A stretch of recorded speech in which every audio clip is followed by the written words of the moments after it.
வணக்கம் நண்பர்களே! பயம் என்பது நம்முடைய உள்ளுணர்வில் தோன்றக்கூடியதாகும்.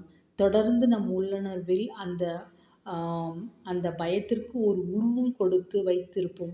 அது நமக்கு மீண்டும் மீண்டும் நினைவுக்கு வரும்பொழுது அந்த பய உணர்வு ஏற்படும். அந்த பய உணர்வை நாம் களைய வேண்டும் என்றால் தியானம், யோகா, கடினமான பயிற்சிகளை மேற்கொள்வதன் மூலமாக சிறிது சிறிதாக அந்த பய உணர்வு நீங்கும். சில சமயத்தில் நாம் இறைப்பாடல்கள், இறை ஜெபங்கள் சொல்வதன் மூலமாகவும் அந்த பயம் உணர்வு நம்மை விட்டு நீங்கிவிடும். நாம் என்ன நினைப்போம் என்றால், நம்முடைய குழந்தைக்கு நல்ல பள்ளியில் இடம் கிடைக்க வேண்டும். அவன் நல்ல படிக்க வேண்டும். வாழ்க்கையில் சிறந்த மதிப்பெண் எடுக்க வேண்டும்.